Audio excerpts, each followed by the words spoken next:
Programme में आपको खुशामदीद कहते हैं। मैं असदुल्ला खान हूँ। एक रेफरेंस बनाया गया था पाकिस्तान के कुछ अहम सियासी शख्सियात पर, आसिफ जरदारी साहब पर, नवाज शरीफ साहब पर, यूसुफ रज़ा गिलानी साहब पर। तोशाखाना रेफरेंस इसे कहा जाता है। इल्ज़ाम यह था कि तोशाखाना से नवाज शरीफ साहब ने गाड़ी ली, जरदारी साहब ने गाड़ी ली और उसकी ये रेफरेंस कुछ अर्सा उसकी समाअत फिर नहीं हो सकी थी जब नवाज शरीफ साहब जलावतन थे या पाकिस्तान से बाहर थे। अब फिर उसकी समाअतें शुरू हुई हैं। आज इस केस की समाअत थी जज नासिर जावेद राना साहब ने की। इसमें नैब ने बहुत दिलचस्प रिपोर्ट जमा कराई है। नैब ने कहा कि ये गाड़ी जो नवाज शरीफ साहब को मिली थी 1997 में, ये तोशाखाना में जमा करा दी गई थी। उसके बाद ये गाड़ी तोशाखाना से नवाज शरीफ साहब ने नहीं ली, बल्कि ये गाड़ी तो ट्रांसपोर्ट पूल में चली गई थी और ट्रांसपोर्ट पूल से फिर नवाज शरीफ साहब ने खरीदी और उसको खरीदने के लिए वही कीमत अदा की जो नॉर्मली तोशाखाना में कीमत अदा की जाती है। तो इसलिए चूंकि ये गाड़ी तोशाखाना से नहीं ली गई तो इसलिए ये केस नवाज शरीफ साहब पर नहीं बनता, नवाज शरीफ साहब को इस रेफरेंस से बरी कर दिया जाए। ये रिपोर्ट आज नैब ने जमा कराई है नैब अदालत में, जहां पर इस केस की समाअत चल रही है। एक तो आज इस दिलचस्प रिपोर्ट पर बात करेंगे, दूसरा जावेद लतीफ़ साहब जो हैं वो बड़े संगीन इल्ज़ाम लगा रहे हैं। इलेक्शन के हवाले से मुसलसल वो नए नए इंकशाफात कर रहे हैं। कल भी उन्होंने एक इंकशाफ किया है। जावेद लतीफ़ साहब ये बातें क्यों कर रहे हैं, किसकी वहाँ पर कर रहे हैं, क्या हासिल करना चाहते हैं, क्या उनके पास कोई सबूत मौजूद हैं, इस पर हम गुफ्तगू करेंगे। और इसके साथ साथ राना सनाउल्लाह साहब के जो चंद बयानात हैं हाल ही में जो उन्होंने कहे हैं, उससे भी बहुत सारे सवालात हैं वो पैदा होते हैं। पाकिस्तान की मौजूदा सियासी सूरत हाल पर बात करने के लिए हमारे साथ खुर्रम दस्तगीर साहब मौजूद हैं। सबसे पहले प्रोग्राम में मुस्लिम लीग नून के सीनियर रहनुमा, बहुत शुक्रिया खुर्रम दस्तगीर साहब, प्रोग्राम में आपको खुशामदीद कहते हैं। सर, सबसे पहले तो ये बताइए कि ये जावेद लतीफ़ साहब क्या बातें कर रहे हैं? जी देखिए, मोहतरम मियां जावेद लतीफ़ साहब भी और मैं भी और कुछ और हमारे जो कॉलीग्स हैं, हम एक ही कश्ती के सवार हैं और वो अपने जख्म जो हैं वो आहिस्ता आहिस्ता खोल कर बयान कर रहे हैं। और ये तवक्को है कि ये जो बयानात हैं ये किसी दिन किसी अदालत में सबूत बनकर भी सामने आएंगे, तभी पेशरफ्त हो सकेगी। वरना ये एक सिर्फ वक्ती तौर पे ज़रूर हम सब ने इस इलेक्शन के बाद गुफ्तगू की है, तो लिहाजा ये एक हकीकत हाल है तो ये ज़रूर सामने आनी चाहिए। और ये इलेक्शन के बारे में जो सवालात हैं वो बहरहाल अपनी जगह पर मौजूद रहेंगे। खुर्रम साहब, आप कह रहे हैं कि ये हकीकत हाल सामने आनी चाहिए, लेकिन इन्फॉर्मेशन मिनिस्टर अता तारड़ साहब कह रहे हैं कि ये बातें न सिर्फ ये कि होनी नहीं चाहिए, बल्कि वो कह रहे हैं कि मैं तो उनकी बातों को सीरियस भी नहीं लेता। सुनिए जरा उन्होंने आज क्या कहा है। आज़ादी सारे राय है और जमहूरियत का हुसन है कि पार्टी के अंदर भी जब हम बात करते हैं हमें इजाजत है कि हम खुल के अपनी आरा का इजहार करें। उनकी आरा से इत्तेफाक करना ना करना वो एक अलग सवाल है। बाकी जावेद लतीफ़ साहब के बयान पे मैं उसको संजीदगी से नहीं लेता। आप मगर उनके बयान को संजीदगी से ले रहे हैं? जी नहीं, हमें देखिए, हुकूमत के जो एमायदीन हैं, चाहे हमारी जमात के साथी हैं हमारे, लेकिन उनकी राय फर्क हो सकती है। इसका जो असल तरीका है और जिसकी जो वजह बनी है इन सारे बयानात के मीडिया पर आने की, वो ये है कि जमात के अंदर के जो फोरम है, जिसमें मरकजी मजलिस आमला है या सेंट्रल एग्जीक्यूटिव कमेटी है, वो चूंकि इस वक्त मुतारिक नहीं है, उनकी कोई मीटिंग्स नहीं हुई इलेक्शन के बाद से, तो ये सब बातें मीडिया पर आ रही हैं। जिसका बेहतरीन तरीका यह है कि सदर जमात जो है वो फौरी तौर पर सेंट्रल वर्किंग कमेटी, जिसमें चारों सूबों के अरकान मौजूद हैं, चाहे तो नई कमेटी बना ले, देखिए उनका एक इस्तेहकाक है, लेकिन बहरहाल वो सब लोग जिनकी इस इलेक्शन के बारे में हमने एक पोस्टमार्टम या उसका एक बेलाग तज्जिया जमात की सतह पर जो होना चाहिए वो अभी तक नहीं हुआ। तो अगर ये फोरम कॉल होंगे और हम सब लोग जिनकी अपनी अपनी खास आरा हैं वो आकर खुलकर जमात के सामने उसका बयान कर देंगे, फिर मीडिया पर ये इश्यूज नहीं उठेंगे। खुर्रम साहब, क्या इसको यूं देखना गलत होगा कि जो लोग जीत कर असम्बलियों में पहुंच गए हैं या वजीर बन गए हैं वो अलग नुक्ता नजर रखते हैं, अलग बात कर रहे हैं, और बाकी लोग जावेद लतीफ़ साहब, आप, राना सनाउल्लाह, ये मुख्तलिफ नुक्ता नजर रखते हैं? जीतने और हारने वालों की राय मुख्तलिफ है इस वक्त पार्टी में। नहीं देखिए ना जी, हम सब की राय जो है वो, चूंकि हम सब अपने अपने हलके में इंतखाब लड़ने वाले हैं, तो हमारी जो मुशाहिदा है इस इलेक्शन का वो अपने हलके तक महदूद है। दूसरों की बातें तो उसी तरह है जिस तरह मैं गुजरांवाला में बैठकर शेखपुरा में अपने जो फाजिल कॉलीग हैं उनकी गुफ्तगू सुन रहा हूँ और समझने की कोशिश कर रहा हूँ। तो लिहाजा जो हमारे मुशाहिदात हैं अपने अपने हलके में, बहरहाल उनकी एक वैल्यू है। हम सब चले दर्जनों नहीं तो कम से कम कोई बहुत बड़ी तादाद है इंतखाबात की जो इनमें हिस्सा ले चुके हैं, ये सारा जो प्रोसेस है उससे अच्छी तरह वाकिफ है। तो उसके बारे में जो मुशाहिदात हैं हमारे साथियों के, उनकी एक हैसियत है, और जमात को बतौर जमात तो उनको सुनकर फिर अपने अगले लाएमल का तयन करना चाहिए। मगर खुरम साहब, एक आम तासुर यह है कि जो अगर धांधली हुई थी या मैनिपुलेशन हुई भी थी वो अपोजिशन जमात जो है तहरीक इंसाफ उनके खिलाफ की गई थी और आपको इसका फ़ायदा पहुंचाया गया। मसलन गुजरांवाला का ही एक हल्का है 81 गालिबन, जहां पर अजहर कयूम नारा साहब जो हैं वो पहले हार गए, फिर मुस्तरद वोटों की तादाद इस कदर बढ़ाई गई कि उन्होंने जाकर फिर हल्फ उठा लिया, फिर कल उनके खिलाफ हाई कोर्ट से फैसला आ गया है और अभी भी शायद किसी और फोरम पर यह चैलेंज हो जाए। तो इस तरह बहुत सारे सवालात इलेक्शंस पर इस नौयत के सवालात भी तो उठ रहे हैं और ये मामला बिल्कुल उससे मुख्तलिफ है जो जावेद लतीफ़ साहब दावा कर रहे हैं। देखिए, एक बात वाज़ेह होनी चाहिए और मैं बड़ी सराहत से कहना चाहता हूँ आपके तवज्जो से, अगर इलेक्शंस दुरुस्त हुए हैं तो वो फिर पंजाब में भी उतने ही दुरुस्त थे जितने वो खैबर पख्तूनख्वा में थे, उतने ही दुरुस्त थे जितने वो सिंध में थे। क्योंकि ये नहीं हो सकता कि ये सारी जो शिकायत आई हैं रिटर्निंग अफसर के हवाले से, प्रिजाइडिंग अफसरों के हवाले से, कि खैबर पख्तूनख्वा में कोई इमाम काबा के जो है मुतय्यन किए हुए लोग थे और बाकी जगहों पर इसराइल से लाए थे लोग, ये दुरुस्त नहीं है।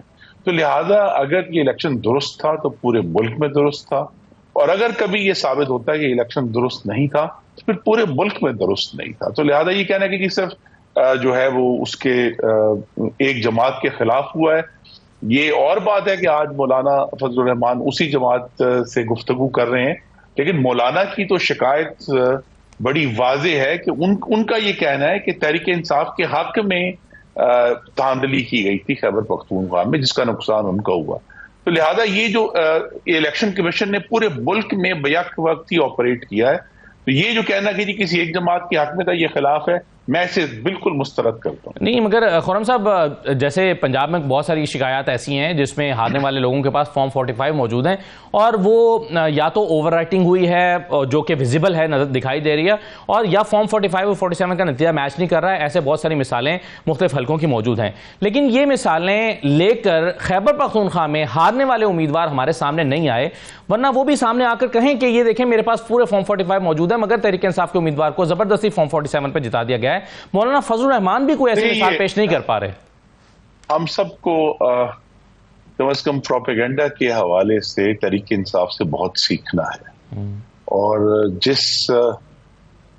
मैं सही कह सकता हूं कि बोल्डनेस से वो हर सच ना सच बोल देते। देखिए, जब उनके अरकान जो हैं वो गलों में नकली फॉर्म 45 के हार पहन कर तस्वीरें खिंचाएंगे, और मैं अपने हल्के में कह सकता हूं कि मेरे कुछ फॉर्म 45 जो हैं वो कूड़े में से निकले हैं। तो लिहाजा यहाँ कहना कि जी सिर्फ एक जमात के हक में हुआ है सारा मामला, ये ठीक नहीं है। और ये जो इशू है कि जी फॉर्म 45, ये बात अदालतों में ही सेटल होनी है, इसको मैं और आप मीडिया पर सेटल नहीं कर सकते। सही है। तो खुरम साहब, आप ये कह रहे हैं कि नून लीग या JUI की ये कमजोरी है कि वो खैबर पख्तूनख्वा में फॉर्म 45 और 47 का डिफरेंस लेकर मीडिया पर नहीं आ सके या सोशल मीडिया पर नहीं आ सके। जी, ये बिल्कुल दुरुस्त है कि हम इस तरह मैंने कहा कि इन सब जमातों को जो हम सबको ये सीखना है कि अब इलेक्शंस जो हैं वो 8 फरवरी के बाद कम से कम, मुझे तो ये बिल्कुल वाज़ेह है कि 50% पाकिस्तान के गांव में और कस्बों में और शहरों में लड़ा जाना है, लेकिन गालिबन 50% या उससे ज्यादा सोशल मीडिया पर लड़ा जाना है। और उसमें जो पहले किसी ने झूठी या सच्ची जो तस्वीर पहले आ गई वही सच बन जाता है। तो ये जो एक पूरी एफर्ट है अपनी पार्टियों को रीऑर्गेनाइज करना, ये मुस्लिम लीग नून के सामने भी बहुत बड़ा चैलेंज है अगले इंतखाबात के लिए, क्योंकि ये इंतखाबात तो हो गए, उसके नतीजे में हुकूमतें बन गई, तो तैयारी तो अगले इंतखाबात की करनी है, और उसमें इससे भी ज्यादा जो तमाम बैटल है वो सोशल मीडिया पर हो। सही है। खुरम साहब, जो बातें जावेद लतीफ़ साहब कर रहे हैं, क्या ये मुमकिन है कि नवाज शरीफ साहब की हिमायत हासिल किए बगैर ये बातें कर रहे हों? जी, इस पे तो मैं क्या सराही नहीं कर सकता, लेकिन वो बड़े सीनियर रुकन है, उनकी अपनी एक राय है। वो भी जो है तीन, गालिबन मेरे साथ ही 3 दफा कौमी असम्बली के मुसलसल रुकन रहे हैं, तो उन्होंने, तो मैंने कहा इस सारे प्रोसेस से गुजरे हैं, तो उनकी अपनी एक राय है और वो राय का इजहार अगर कर रहे हैं तो मेरे ख्याल में तो अपनी उनके अंदर इतनी फोर्स मौजूद है कि वो ऐसी बात कर सकते। आप ये कयास आराई नहीं करना चाहते, लेकिन सर कयास इसलिए ये हो रहा है क्योंकि पहली मर्तबा जब जावेद लतीफ साहब ने बात की थी और फिर उसके बाद जब उन्होंने कहा था कि नवाज शरीफ साहब का रास्ता रोकने के लिए ये सब कुछ किया गया है, फिर वो मुसलसल बातें कर रहे हैं। अगर वो पार्टी डिसिप्लिन के खिलाफ बात कर रहे हैं तो यकीनन उनको पार्टी कायदे ने रोक दिया होता कि आप जावेद लतीफ साहब मीडिया पर जाकर ये बातें ना करें, ये तो पार्टी के अंदर करने वाली बात है। अगर वो मुसलसल कर रहे हैं तो उसका मतलब है कि उन्हें करने दी जा रही है। नहीं, देखिए, उनकी जो इलेक्शंस के बारे में राय है, जैसा मैंने कहा, हम सबकी राय अपने अपने हलके तक या अपने जिले तक महदूद है। वो राय पार्टी के खिलाफ तो नहीं है ना, तो वो पार्टी के किसी लीडर को या किसी और इश्यूज के ऊपर पार्टी को वायलेट तो नहीं करे, वो अपनी राय दे रहे हैं, जैसे उन्होंने लेटेस्ट जो बयान दिया है। तो लिहाजा उनकी जो राय है, उनका जो मुशाहिदा है, जो वो समझते हैं या उनका तज्जिया है, वो जरूरी नहीं कि कोई सबूत और शवाहिद पर मबनी हो। उनको एक, उन्होंने मुख्तलिफ नुक्ते जोड़कर अपना एक तज्जिया किया है, वो हम सबके लिए वैलिड है। और इसीलिए बेहतर यही, फिर मैं दोहरा देता हूँ, बेहतर यही है कि सारा तज्जिया, ये सारी ऑब्जर्वेशन जो है, ये बजाय मीडिया पर आने के पार्टी के अंदर डिस्कस हो। सही है। खुर्रम साहब, ये अभी ईद की छुट्टियों में नवाज शरीफ साहब ने कुछ सहाफ़ियों से मुलाकात की और फिर वो अखबार में छपी भी रिपोर्ट भी हुई, जिसमें उन्होंने कहा कि बंदोबस्त पहले ही कर लिया गया था और मुझे रोकना मकसूद था और शहबाज शरीफ को आगे लाया गया। अब यही बात जावेद लतीफ साहब भी कह रहे हैं, ये बात मगर जाहिर है शहबाज शरीफ साहब नहीं कहेंगे, नहीं कह रहे और नहीं कहेंगे और नहीं कहनी चाहिए भी शायद। तो एक फ़र्क हारे हुए और जीते हुए लोगों के मौक़िफ़ में तो मौजूद है। ये जो कायद मुस्लिम लीग नून से बातें मंसूब की गई हैं, अगर तो वो दुरुस्त हैं, तो मेरी ये तवक्को है कायद मोहतरम मीडिया पर खुद आकर ये बात करेंगे, और अगर आने वाले दिनों में मुतहरक होते हैं तो ये सारा मामला जो है ये खुलकर बहरहाल सामने आना है, क्योंकि इससे कता नजर कि किसकी राय क्या है, असल इशू तो ये है कि ये इलेक्शन जो है इसकी बुनियाद क्या थी, ये कैसे हुआ, और आइंदा अगर हमें आगे बढ़ना है तो क्या सबक सीखने हैं। ये सारे इश्यूज हैं।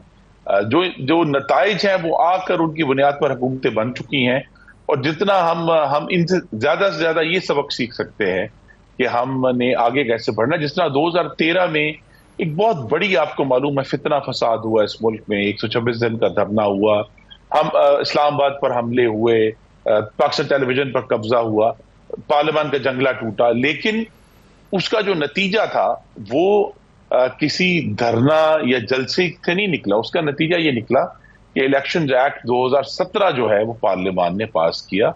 इसी तरह अगर हमें आगे बढ़ना है और सबक सीखने हैं तो लेजिस्लेशन से ही आगे बढ़ना है। तो असल जो हम सबका फोकस है, अब इस पर बात मुझे तवक्को है कि कायद मोहतरम भी खुलकर आने वाले दिनों में ये बात करेंगे, लेकिन जो उनसे मंसूब की गई है गुफ्तगू, बेहतर तो यही है कि वो ही उसकी सर, वो अगर वो मंसूब नहीं है, वो दरअसल उनके बहुत करीब समझे जाने वाले सीनियर सहाफ़ी की तरफ से छापी गई, और 5-6 दिन गुजरने के बावजूद भी उसकी तरदीद नहीं आई है, तो जाहिर है हम यही कहेंगे ना कि उसको उसका रिबटल नहीं दिया है नवाज शरीफ साहब ने, तो इसका मतलब है कि वो उनकी बात है।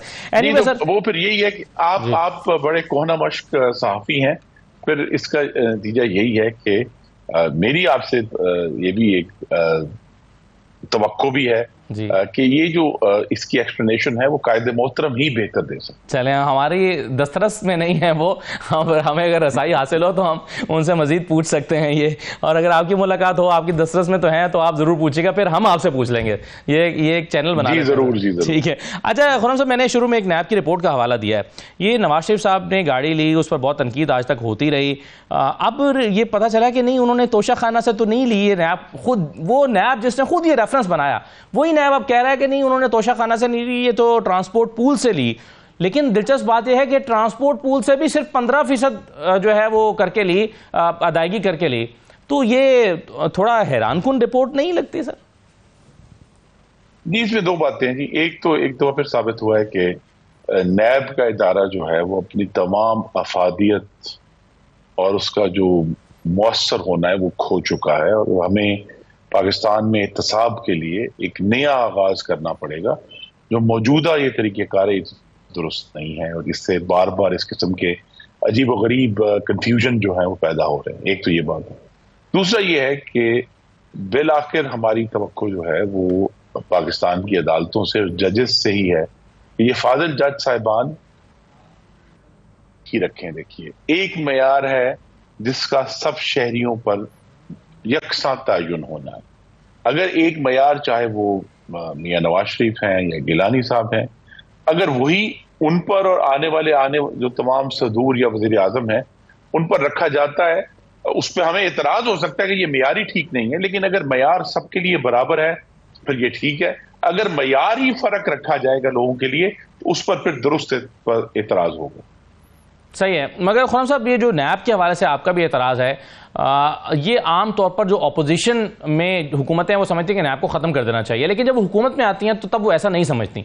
शाहिद खाकान अब्बासी साहब पिछली हुकूमत में कहा करते थे कि नैब और पाकिस्तान साथ साथ नहीं चल सकते, लेकिन जब नून लीग की हुकूमत आई है तो शायद वो नैब को ख़त्म करने या इसमें रिफॉर्म्स लाने के लिए कोई किरदार अदा ना करें, क्योंकि इससे अपोजिशन को दबाने में आसानी रहती है। यही शायद पिछली हुकूमत ने भी किया था। तो ये फिर ये तो साइकिल चलता रहेगा। आप देखिए जो जिस तरह से नैब का थोक में जो इस्तेमाल किया था इमरान खान की हुकूमत ने, अब तो वो उस तरह नहीं हो रहा। इस तरह के रेफरेंस नहीं बन रहे हर एक के ऊपर।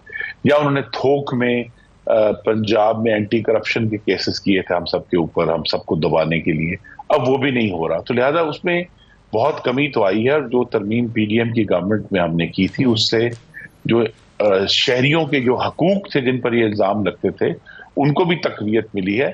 लेकिन अब एक नई हुकूमत मौजूद है, और मैं तो अपने तजर्बे की और मुशाहिदे की बुनियाद पर जो मैंने बात की कि हमें एहतसाब का एक नया मैकेनिज्म ढूंढना है। ठीक। जो मौजूदा मैकेनिज्म है वो चूंकि पहले दिन से ही सियासी इंतकाम की कीचड़ में, परवेज मुशर्रफ के दौर से उस कीचड़ में गिरा हुआ है और अभी तक उस कीचड़ से बाहर नहीं आ सका, तो इसको हमें खत्म करके एक नया निजाम वज़ा करना है। आज क्या सियासतदानों को सियासी इंतकाम का निशाना नहीं बनाया जा रहा है? परवेज इलाही साहब अंदर हैं, एक शाह महमूद कुरैशी साहब, और इमरान खान के केसेस पर तो खुद राना सनाउल्लाह ने कह दिया कि ये कोई केसेस ही नहीं है और ये बरी हो जाएंगे जिस दिन भी केस चला। तो आप नहीं समझते कि आज भी फिर सियासी इंतकाम का निशाना बनाया जा रहा है सियासतदानों को?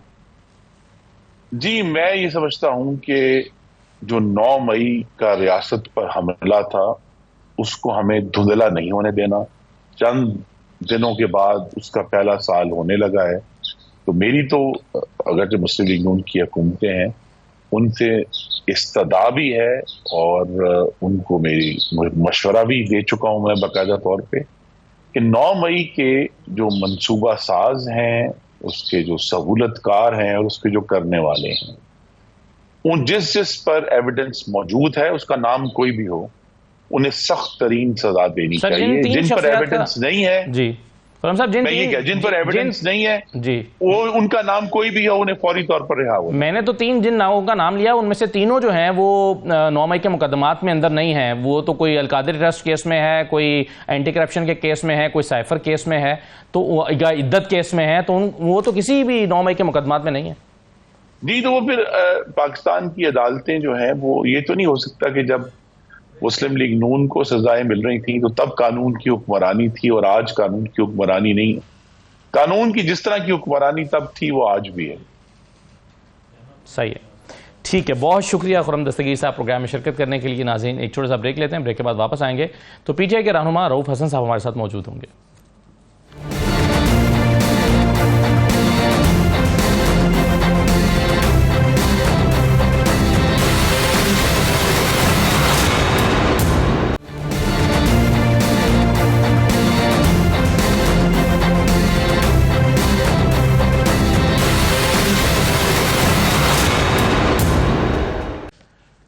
ब्रेक के बाद आपको दोबारा खुशामदीद कहते हैं। रऊफ हसन साहब हमारे साथ मौजूद हैं, पाकिस्तान तहरीक इंसाफ के रहनुमा। बहुत शुक्रिया रऊफ हसन साहब, खुशामदीद कहते हैं। रऊफ साहब, आजकल आप बात कर रहे हैं अपनी प्रेस कॉन्फ्रेंस में भी और मीडिया टॉक्स में भी, आप ये कह रहे हैं कि चीफ जस्टिस ऑफ पाकिस्तान की एक्सटेंशन की तैयारी या उनके टेन्योर पोस्टिंग की तैयारी हो रही है। ये सवाल जब हम हुकूमत के सामने रखते हैं तो वो कहते हैं कि ऐसी तो कोई बात ही नहीं है। आप तहरीक इंसाफ के लोगों से पूछिए कि उनकी खबर की बुनियाद क्या है, वो बेबुनियाद बात कर रहे हैं। तो सर, आप इतने यकीन से रऊफ साहब कैसे कह रहे हैं कि टेन्योर पोस्टिंग होने जा रही है चीफ जस्टिस की? थैंक यू असद साहब। जिन लोगों से आप क्लैरिफिकेशन मांग रहे हैं, क्या इन लोगों ने कभी सच बोला है अपनी जिंदगी में? इनको पता है सच क्या होता है? लेकिन रऊफ साहब, अगर तरदीद आ जाए तो जब हमारे पास सर्टिफाइड इंफॉर्मेशन है, अच्छा, और वो पहले भी तरदीद दे चुके हुए हैं जी, वो बहुत दफा तरदीद दे चुके हुए हैं, उसके बावजूद हमारे पास सर्टिफाइड इंफॉर्मेशन है कि कुछ लोगों को इनाम देने की मूवमेंट है। जो लोग इनका काम कर रहे हैं, जो लोग इंसाफ को कत्ल कर रहे हैं, उनको इनाम देने की पूरी तैयारी है। और ये तैयारी क्या है? मतलब टेन्योर पोस्टिंग हो जाएगी 3 साल तक के लिए और मौजूदा चीफ जस्टिस से होगी आपकी इतला के मुताबिक? कोई फोरम है इसका, अगर आप समझते हैं, या आपका इस पर कानूनी राय ये है कि ये नहीं हो सकता या नहीं होना चाहिए, तो कोई पार्लियामान में आप इसको अपोज करेंगे या अदालत में जाएंगे, क्या करेंगे? हम हर जगह जाएंगे जी, पार्लियामान में अपोज करेंगे, और हमारी जो लीगल टीम है वो कंसल्ट कर रही है इस सिलसिले में, वो फैसला करेगी। जो उसके अगर लीगल रिकोर्स कोई हुआ तो हम लीगल रिकोर्स भी अडॉप्ट करेंगे। हम हर उस तरह से इसको अपोज करेंगे जो कि हमारी बस में है। हमें कॉन्स्टिट्यूशन जिसका राइट हमें देता है, वो पार्लियामेंट के अंदर हो या वो लीगल फोरम के ऊपर हो, जहां भी हमारे पास कॉन्स्टिट्यूशनल हक या आईनी हक मौजूद है, हम उसको एक्सरसाइज करेंगे। आखिर इसमें हर्ज ही क्या है टेन्योर पोस्टिंग में? और भी तो कई इदारों में टेन्योर पोस्टिंग मौजूद है, अगर अदलिया में भी हो जाएगी तो इसमें क्या हर्ज है? आप क्यों इसके इतना मुखालिफ हैं? देखिए, मेरे कहने का मतलब यह है कि 6 जजेस का लेटर आ चुका हुआ है, उसको रिवॉर्ड करना जो है वो मैं कहता हूं कि वो ट्रेविस्टी ऑफ जस्टिस होगी, वो इंसाफ का मजीद कत्ल होगा। ये नहीं होना चाहिए, और अगर ऐसा कोई है बिल्कुल तो उसको पार्लियामेंट में लेके आए। इसमें कॉन्स्टिट्यूशनल अमेंडमेंट की जरूरत होगी आपको, इसमें आपके जो लीगल फोरम्स हैं उनको ऑन बोर्ड लेने की जरूरत होगी, इसमें जो आपकी लॉयर्स की जो एसोसिएशन है उनको ऑन बोर्ड लेने की जरूरत होगी। एक कंसेंसस के साथ है, कुछ सेटल्ड मैटर्स हैं इस मुल्क में, और बड़े मसाइल हैं मेरे भाई, कि हम जो सेटल्ड मैटर्स हैं उनको अनसेटल करके मजीद मसाइल क्रिएट करें। हमारा इसमें कंटेंशन बिल्कुल दुरुस्त है। अगर कोई काम करना है तो उसको एक ओपन ट्रांसपेरेंट तरीके से पार्लियामेंट के जरिए हल करें, उसको लेके आए पार्लियामेंट। साहब, आपको इसका मतलब है कि प्रिंसिपली आप इससे डिसएग्री नहीं करते, लेकिन आप कह रहे हैं कि मौजूदा चीफ जस्टिस पर यह लागू नहीं होना चाहिए। आपका एतराज सिर्फ इतना सा है? हमारे एतराज 2 हैं। एक तो जो सेटल्ड मैटर्स हैं उनको मत खोलें। ये वक्त नहीं है कि उनको खोला जाए, ये वक्त नहीं है कि और मसाइल इस मुल्क के लिए क्रिएट किए जाएं। दूसरा ये कि अगर ये कंसेंसस बिल्ड होता है कि हाँ ठीक है, हम एक टेन्योर पोस्टिंग कर देते हैं, टेन्योर चीफ जस्टिस का कर देते हैं, तो फिर उसको पार्लियामेंट में लेके आए, उसको पार्लियामेंट के जरिए मूव करें। सर, पार्लियामेंट में 2/3 अक्सरियत उनके पास मौजूद है, पार्लियामेंट वो लाएंगे, अगर कानून मंजूर करा देते हैं तो फिर आपको क्या ये मामलात कंसेंसस से बिल्ड होने चाहिए, कंसेंसस से होने चाहिए। स्टेक होल्डर्स को ऑन बोर्ड लेना है, उनको कंसल्ट करना है, जो लॉयर्स की लेजिटिमेट एसोसिएशंस हैं उनको ऑन बोर्ड लेना है, उनका इनपुट लेना है। ये मामला 2 हफ्ते में हल होने वाला नहीं है। इसको कंसेंसस से करें ताकि मजीद मसाइल क्रिएट ना हो पाकिस्तान के लिए। सही है, लेकिन रऊफ साहब, मैं फिर चलें आगे बढ़ने से पहले मैं आखिरी सवाल इस ज़मन में आपके सामने रख देता हूं।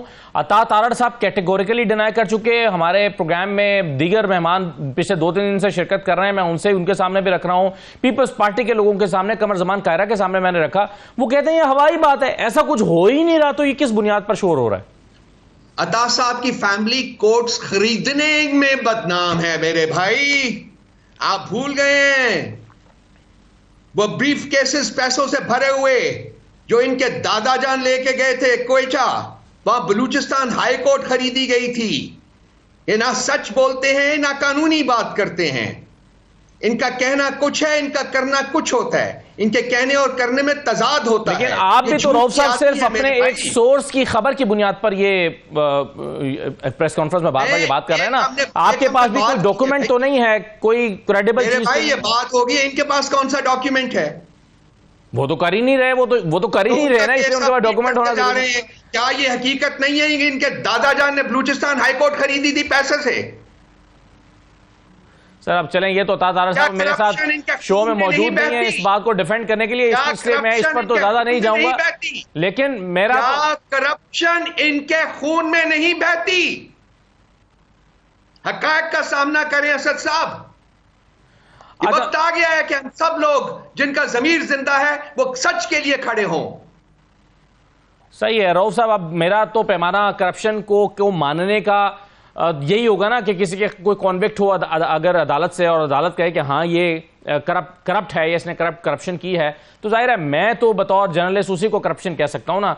आप शायद ऐसा करें कि ये भी डिनाई कर दें कि जी वो जस्टिस कयूम और शहबाज शरीफ के दरमियान गुफ्तगू नहीं हुई थी। नहीं, इसको तो उन्होंने भी डिनाई कर दें। उन्होंने डिनाई नहीं किया तो मैं कैसे डिनाई कर सकता हूँ? रऊफ साहब के ऊपर हमला नहीं हुआ था, आप ये भी डिनाई कर दें।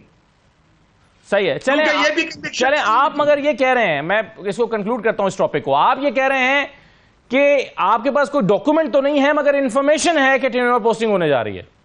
क्रेडिबल इंफॉर्मेशन है मेरे पास, क्रेडिबल इंफॉर्मेशन है। और अगर ऐसा ना हुआ तो इसका मतलब क्या होगा कि आपकी इंफॉर्मेशन गलत थी? इनका बहुत कुछ हो सकता है, ये अपना इरादा बदल देंगे अंडर प्रेशर, इनके ऊपर जब माउंट होगा प्रेशर ये इरादा बदल देंगे। ठीक है, चलिए ये बताइए सर कि अता तारड़ साहब क्या बात कर रहे हैं, उन्होंने आज एक और बात की है।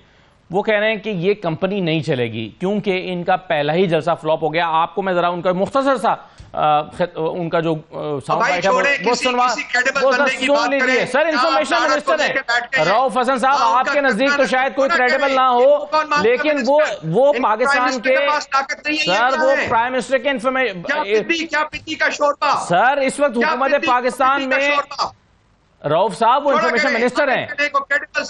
गुफ्तगू करते हैं हम लोग बिल्कुल पाकिस्तान के जनरल मसाइल को, बिल्कुल जनरल मसाइल पे मैं आ रहा हूं सर, ये भी जनरल मसाइल है, सुन लीजिए रऊफ साहब, रऊफ साहब सुन लीजिए जरा, सुन लीजिए। बलूचिस्तान में पहला जलसा ऑपोजिशन की जमातों ने किया, वो नाकाम जलसा रहा, और जब कैमरे का एंगल नीचे से क्राउड को दिखाया तो समझ जाना चाहिए कि वो स्टेज से ऊपर वाइड शॉट नहीं ले सका क्योंकि इतनी तादाद में लोग मौजूद नहीं थे। और जो तकारीर भी की गई, मैं समझता हूँ कि ये कंपनी चलने वाली नहीं है, और आपस में जो बदस्तो गिरेबां हैं, गौहर साहब की स्टेटमेंट आती है, उसको मरवत साहब जो है उसकी तरदीद करते हैं, उमर अयूब साहब कोई बात करते हैं, उसके जो है मुनाफी बात कर दी जाती है शेर अफजल मरवत साहब की तरफ से। ये तो आपस की जो फूट है तरीके इंतशार के अंदर, वो जब अपनी ही सफ़ों में इत्तेहाद और इत्तेफाक पैदा नहीं कर सके, ऑपोजिशन अलायंस क्या बनानी है और एजेंडा क्या है? मैं नहीं समझता कि ऑपोजिशन के पास कोई एजेंडा है बात करने के लिए। राव साहब, ये कंपनी नहीं चलेगी और आपस में बहुत फूट है तहरीके इंसाफ में, ये इंफॉर्मेशन मिनिस्टर हैं अता तारड़ साहब, वो ये कह रहे हैं, रिस्पॉन्ड कीजिए। नंबर 1, चोर को शीशे में चोर नजर आएगा। नंबर 2, झूठे को शीशे में झूठा नजर आएगा। नंबर 3, लो एंगल से कैमरास इस्तेमाल करने वालों को हर कोई लो एंगल से कैमरा इस्तेमाल करता हुआ नजर आएगा। भाई क्या पिद्दी और क्या पिद्दी का शोरबा। Let's move on to something substantive. I don't think I should degrade myself to comment on this man whose family was entrenched in corrupting and buying judiciary. He doesn't behoove a comment from me. Sir आगे चलिए। वो कहा जाता है कि ये ना देखो कौन कह रहा है, ये देखो क्या कह रहा है। आप क्या कह रहे हैं को तो रिस्पॉन्ड कर दीजिए ना। आप ये कह दीजिए वो गलत कह रहे हैं। आप चलें, आगे चलें। चलें, आप इस पे कमेंट नहीं करना चाह रहे। ये है ना, आप आगे deserves a comment. There are two different things. Done. चलिए ये बताइए। I don't think the person like deserves a comment. आगे बढ़ते हैं सर। ये बताएं, नैब आज एक नैब की रिपोर्ट आई है और नैब ये कह रहा है कि तोशा खाना की जो गाड़ियां हैं जो नवाज शरीफ साहब ने गाड़ी ली थी, इनफैक्ट वो गाड़ी जो है उन्होंने तोशा खाना से तो ली ही नहीं थी। आप इस पर बहुत बार बार शोर मचाते हैं, आप कहते हैं कि जी तोशा खाना से इन्होंने कैसे गाड़ियां ले ली, इनके खिलाफ रेफरेंस क्यों नहीं बन रहा। तो नैब की रिपोर्ट क्या आई है कि इन्होंने जो ट्रांसपोर्ट पूल होता है सरकारी, ये गाड़ी इनको मिली थी 97 में सऊदी अरब से, वो इन्होंने तोशा खाना में जमा करा दी थी। बाद तोशा खाना से ये चली गई थी ट्रांसपोर्ट पूल में और ट्रांसपोर्ट पूल से फिर इन्होंने खरीदी 15% अदा करके। अब आपका एतराज इस रिपोर्ट के बाद तो खत्म हो जाना चाहिए रऊफ हसन साहब।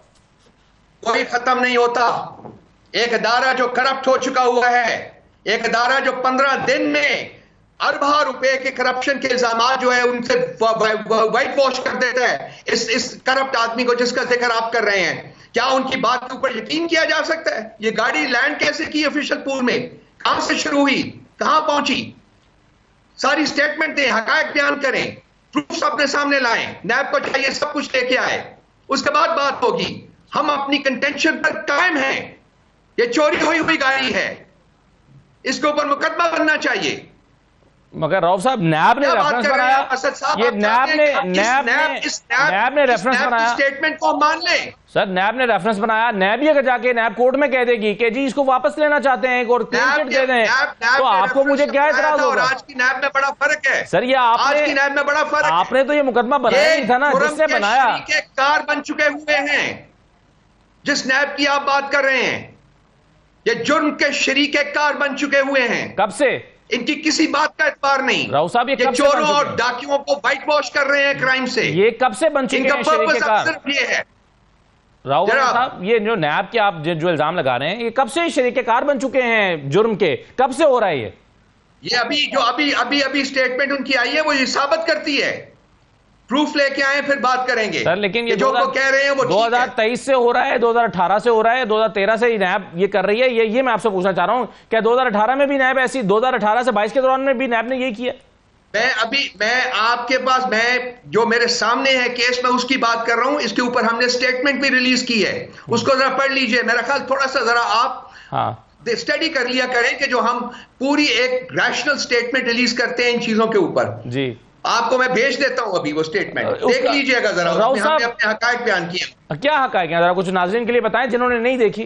मैं आप इस वक्त नहीं पढ़ना चाहता, मैं इसमें नहीं पढ़ना चाहता, वो लंबी बहस है। मैं व्यूअर के लिए कह देना कुछ उसका, चले कुछ लुब्बे लुबाब बता दें व्यूअर के लिए। आपको वो स्टेटमेंट मैं अभी आपको कहते तो अभी आपको भेज देता हूं। मुझे भेजेंगे तो मैं पढ़ लूंगा ना, ज्यादा लोग सुन लेंगे। रऊफ साहब आपको ये बताइए सर कि 2 गाड़ियां खैबर पख्तूनख्वा की हुकूमत से मांगी गई, 2 इदारों की तरफ से। एक सेक्रेटरी हैं ज़कात व उश्र के और मुशीर हैं वज़ीर आला की मिशाल यूसुफजई। 2.5 करोड़ रुपए की गाड़ियां, अगरचे अब उस पर वजाहत ये दी गई है कि जी ये समरी मुस्तरद कर दी गई है, लेकिन ये समरी जाना भी आपके ख्याल में बड़ी खबर नहीं है? 2.5 करोड़ रुपए की गाड़ियां मांग लेना। समरी मुस्तरद कर दी गई है, 3.5 करोड़ रुपए के टायर भी लगे हैं, जरा उसके ऊपर भी प्रोग्राम करें। उस पर तो हमने बहुत प्रोग्राम किए ना सर, अब उसमें तो मैंने किए प्रोग्राम। अब आज की स्टोरी तो ये है ना, 800 रुपए का अकॉर्डिंग टू कनीजें, 2 कनीजों के 800 रुपए का सूट पहनती है, इस पर भी प्रोग्राम करें। समरी मूव हुई है, क्यों हुई, कैसे हुई, वो इन्वेस्टिगेट होगी। It has been rejected. वो जरा 3.5 करोड़ रुपए के टायर के ऊपर समरी जो मूव हुई है, सुने गाड़ी के 3.5 करोड़ रुपए के टायर जो लग रहे हैं वो समरी रिजेक्ट नहीं हुई, प्रूव हुई है। उस पर भी प्रोग्राम करें, मुझे बुलाएं। हाँ, उस पर हमने जिस दिन वो समरी आई थी उस दिन भी किया, उसके बाद भी किया, उसमें बहुत प्रोग्राम किए हैं। आज की स्टोरी है ना राव साहब, मैं तो जाहिर आज की स्टोरी पे आपसे बात कर रहा हूं ना। मुझे बुलाए ना, मैंने तो कहा कि वो समरी रिजेक्ट हो गई है। अच्छा, वैसे मेरी टीम मुझे याद दिला रही है कि ये प्रोग्राम आप ही के साथ किया था हमने, जब ये समरी आई थी तो आप उस दिन शो में मौजूद थे हमारे। एनीवे, अब ये बता दीजिए, ये जिस टायरों वाली समरी की आप बात कर रहे हैं उसकी बात कर वो फिर आपने सवाल नहीं किया होगा और मुझे पता नहीं होगा कि ऐसी कोई चीज हुई है। अब मैं फौरी तौर पर निकाल नहीं सकता, अगले प्रोग्राम में निकाल के आपको दिखा दूंगा। रऊफ साहब ये कह दीजिए ना, चले ये कह दीजिए ना कि ये समरी नहीं आनी चाहिए थी। आप प्रिंसिपली डिसएग्री करते हैं, ये सर हर बात में झगड़ने की तो जरूरत ही नहीं है। आप सिर्फ ये कह देना कि ये नहीं आनी चाहिए थी समरी। पाकिस्तान के हालात इसके ये मुतकाजी हैं कि इस तरह की नई गाड़ियों की खरीदारी ये नहीं होनी चाहिए। प्रिंसिपली आप कह दें, आप इससे एग्री करते हैं, इसमें कितना मुश्किल बात? वो समरी रिजेक्ट होने की क्या वजह हो सकती है, एक्सेप्ट जो आप स्टेट कर रहे हैं? मेरे कहने से क्या फर्क पड़ेगा उसको? तो समरी रिजेक्ट हो गई। नहीं कर रहा मैं, तो समरी आने की बात कर रहा हूं ना। समरी आ गई, जैसा भी आई, गलती हुई, वो इन्वेस्टिगेशन मैंने पहले कहा है कि होगी। वो ठीक, क्यों मूव हुई, वो हुई, रिजेक्ट हो गई है। That is the truth. आप कह रहे हैं गलती हुई, ये आप मान रहे हैं? मैंने नहीं कहा गलती हुई, मुझे पता नहीं कि क्यों रेस हुई, क्यों हुई। वो वहां की जो प्रोविंशियल गवर्नमेंट है वो करेगी इन्वेस्टिगेट इस मामले के ऊपर, चीफ मिनिस्टर साहब करेंगे। सही है। राव साहब, आपकी हक में अदालतों से फैसले आए कल, 4 फैसले, जिसमें आपके जो MNAs थे वो बहाल हो गए। ये चीज़ साबित करती है कि आपको अदालतों से इंसाफ मिल रहा है। अब इसमें आपके जो सियासी मुखालिफिन है उनका नुक्ता नज़र ये है, आर्गूमेंट ये है कि जब आपको अदालतों से इंसाफ मिल रहा है तो सड़कों पर आने की ज़रूरत क्या है, आपको थोड़ा इंतजार करना चाहिए। अगर आप हक पर हैं तो आपके हक में अदालतें फैसला देंगी, सड़कों पर क्यों हैं आप? हम भी यही हैं भाई, आप भी यही हैं। हम देखेंगे क्या होता है, उसके मुताबिक फैसले करेंगे। हमको प्री डिटरमिन्ड फैसले नहीं करके बैठे हुए, हमने देखना है हालात की मुनासबत से हमने अपनी स्ट्रैटेजी जो है उसको तैयार करना है और उसको आगे बढ़ाना है। हम अपना लूटा हुआ नैरेटिव वापस मांगते हैं। किससे? हम अपना लूटा हुआ नैरेटिव वापस लेंगे। हम 3 या 4 सीटों की बात नहीं कर रहे, हम यहां 83 सीटों की बात कर रहे हैं नेशनल असेंबली में। सर आप देखते हैं, अल्लाह करे आप जो कह रहे हैं वो ठीक हो, रऊफ साहब अल्लाह करे कि आप जो कह रहे हैं ठीक हो, हमें इंसाफ मिले। रऊफ साहब, ये आपको इंसाफ अदालतों से मिलेगा ना? हाँ, अब अदालतों से मिलेगा तो देखते हैं ना अदालतें क्या कहती हैं। अगर अदालतों से इंसाफ नहीं मिलेगा तो हम ऑप्शंस अपने एक्सरसाइज करेंगे जो हमारे पास है। तो सर जब नहीं मिलेगा अदालतों से इंसाफ तो फिर ही आप एक्सरसाइज करेंगे ना? मैं वही कह रहा हूं ना, जब नहीं मिलेगा हमने 5 साल इंतजार नहीं करना। अदालतों ने 180 दिन के अंदर अंदर फैसला करना है। लेकिन जब हमने 5 साल इंतजार नहीं करना। जब एक मामला अदालत के पास हो और उसी मामले पर आप सड़क पर एहतजाज भी कर रहे हो तो ये अदालतों पर दबाव डालने के मुतरादिफ नहीं है? आपकी इंटरप्रिटेशन अपनी हो सकती है भाई, आप उसको अपने दिल से लगा के रखिए। हमने बहुत देखा है अदालतों को पिछले 2 साल में। हम देख रहे हैं 9 मई के बाद हमारा अदालतों में हमने कितनी सुनवाई हुई है, आपको भी नजर आना चाहिए। सर फिर अदालतों के पास जाने के सिवा राउफ साहब, अदालतों के पास जाने के सिवा कोई चारा है आपके पास? अदालतों के पास जाने के सिवा चारा नहीं है, तभी तो आप अदालतों के पास है ना। पॉलिटिकल पार्टी के पास ऑप्शंस मौजूद होते हैं असद साहब। हम अपने तमाम ऑप्शंस एक्सरसाइज करेंगे, लेकिन हम चाहते हैं कि मामला जो हैं वो कानून और आइन के मुताबिक सॉर्ट आउट हो जाएं, हल हो जाएं। ये हमारी कंटेंशन है। ठीक, सही है, बहुत शुक्रिया। लेकिन पॉलिटिकल पार्टीज के पास ऑप्शंस मौजूद होते हैं। राइट, बहुत शुक्रिया रऊफ हसन साहब प्रोग्राम में शिरकत करने के लिए। पाकिस्तान तहरीक इंसाफ के रहनुमा हमारे साथ मौजूद थे। एक ब्रेक लेते हैं, ब्रेक के बाद वापस आएंगे तो नवीद कमर साहब हमारे साथ मौजूद होंगे। हमारे साथ रहिए।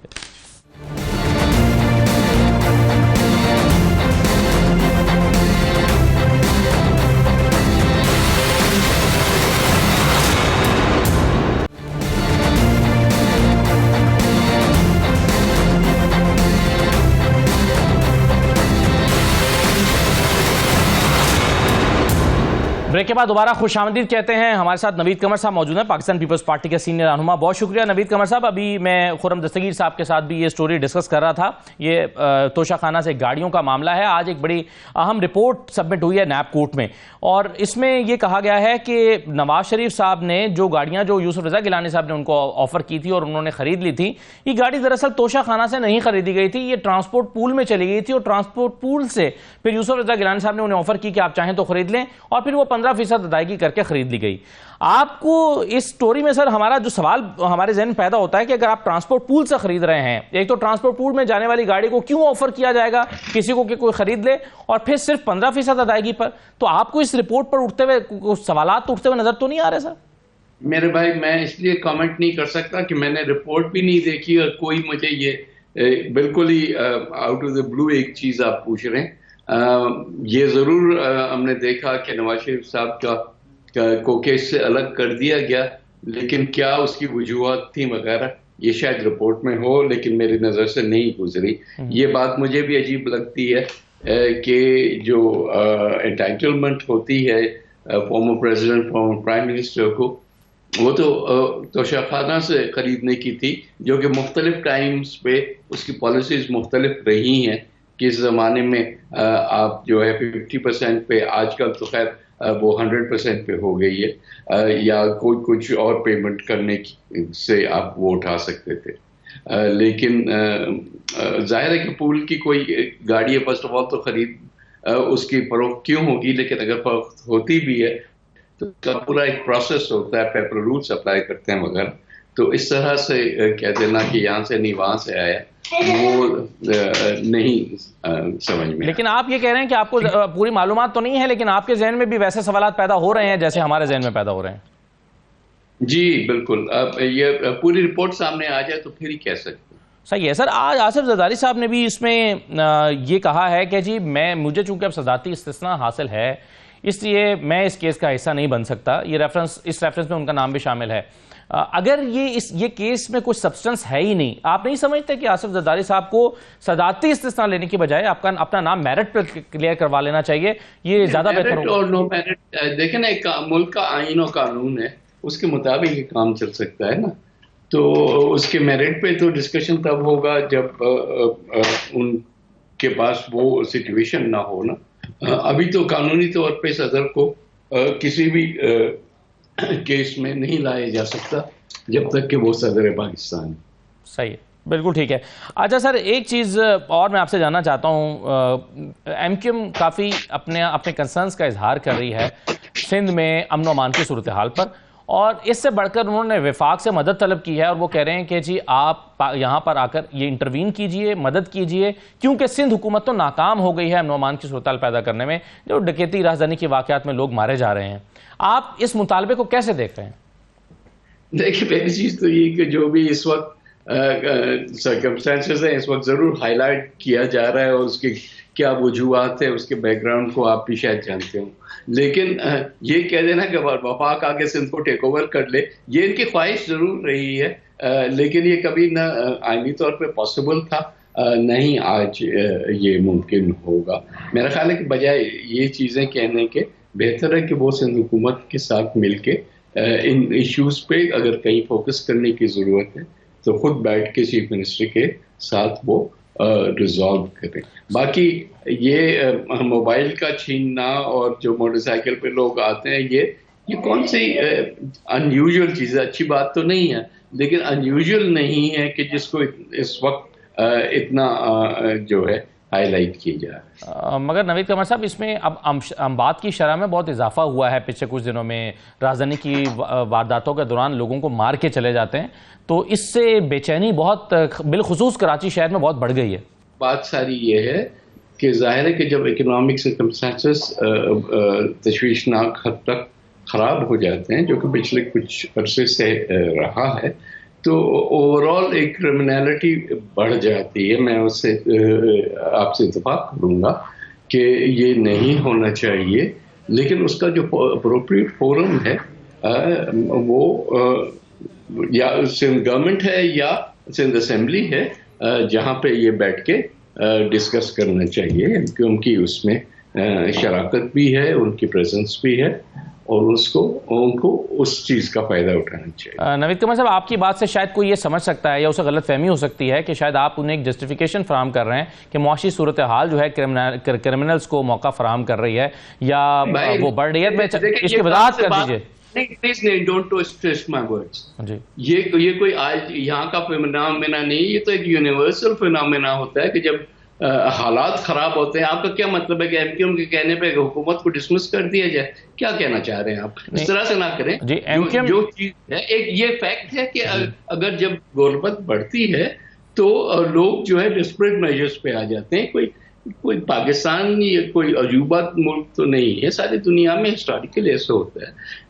जाहिर है कि सर्कमस्टेंसेस बेहतर होंगे तो एक हद तक सुकून भी आएगा। बाकी ये ड्यूटी है गवर्नमेंट ऑफ सिंध की पुलिस की कि वो लॉ एंड ऑर्डर को और स्ट्रीट क्राइम्स को पर्टिकुलरली देखे और उसको कंट्रोल करे। ये मैंने कब कहा क्या जी ये मैं जस्टिफिकेशन दे रहा हूँ उनकी, मैं कोई उनका वकील यहाँ बैठा हुआ हूँ, इस तरह से सवाल नहीं किया। नहीं, मैं इसीलिए कह रहा हूँ ना कि आपके अल्फाज से गलत फहमी हो सकती है। मैं इसीलिए तो चाह रहा था कि आप वजाहत कर दीजिए कि आपके इन अल्फाज से कहीं गलत फहमी ना हो जाए, क्योंकि मैं इसीलिए मैंने आपको है, लोगों को पता है कि क्या मैं। अच्छा नवीद कमर साहब, एमक्यूएम ने ना तो हुकूमत को डिसमिस करने का मुतालबा किया है, ना ही ये कहा है कि टेक ओवर कर लें, जो लफ्ज आपने इस्तेमाल किए वो तो असिस्टेंस की बात कर रहे हैं। असिस्टेंस में क्या हर्ज है? इंटरवेंशन का क्या मतलब होता है?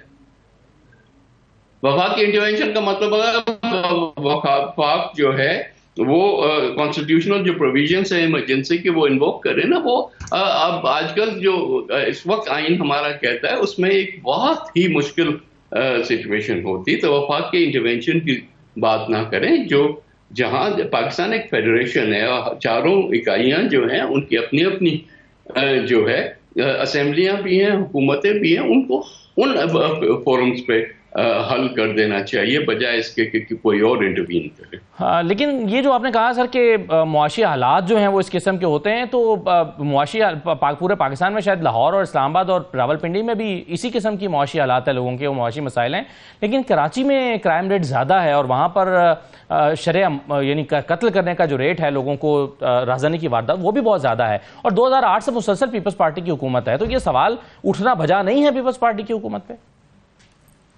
मेरे भाई, आपकी मर्जी है, जो भी आप सवाल उठाएं। मेरा ख्याल है कि ओवरऑल हमें इस सिचुएशन को पूरे मुल्क में देखना चाहिए। सही है। अच्छा सर, ये बताइए कि गवर्नर सिंध के लिए नाम फ्लोट हो रहा है मकबूल बाकिर साहब का, क्या ऐसा कोई नाम पीपल्स पार्टी के यहाँ ज़ेर गौर है? मेरे इल्म में नहीं है भाई। खैबर पख्तूनख्वा में और पंजाब में भी गवर्नर के हवाले से अभी तक फैसला नहीं हो पा रहा और डिले है यहाँ पर भी गवर्नर्स लगाने में। ये आप समझ सकते हैं या जानते हैं सर कि क्या मामला है, क्यों डिले है इतना? नहीं, मेरा ख्याल है कि ज़ाहिर है सारी प्रोसेस चल रही थी, प्रेसिडेंशियल इलेक्शन था, फिर सेनेट के इलेक्शन से, अब वो खत्म हो गए तो अब गवर्नर्स की तैनाती भी हो जाएगी इंशाल्लाह जल्दी। लेकिन आपको हैरत होगी अगर मकबूल बाकिर साहब का नाम आ जाता है? नहीं, मेरे इल्म में नहीं है, कोई भी हो सकता है प्रेसिडेंट की, और ये फ्रेंकली गवर्नमेंट की तरफ से तबादील थ्रू द प्रेसिडेंट होती है, और जो भी डिस्कशंस हुए हैं मुख्तलिफ पार्टीज के आपस में, उसके बेसिस पे होगा। ये तय है कि पीपल्स पार्टी ही की तरफ से गवर्नर आएगा, एमक्यूएम को ऑफर नहीं दी जाएगी? नहीं, ऐसा नहीं है, ये तय नहीं हुआ था कि पीपल्स पार्टी का गवर्नर सिंध में लगेगा। तय ये हुआ था कि मुस्लिम लीग जो है वो गवर्नर लगाएगी। ठीक है, चलिए, बहुत शुक्रिया नवीद कमर साहब प्रोग्राम में शिरकत करने के लिए। ये नाज़रीन आज का प्रोग्राम था, इजाज़त दीजिए, अल्लाह हाफ़िज़।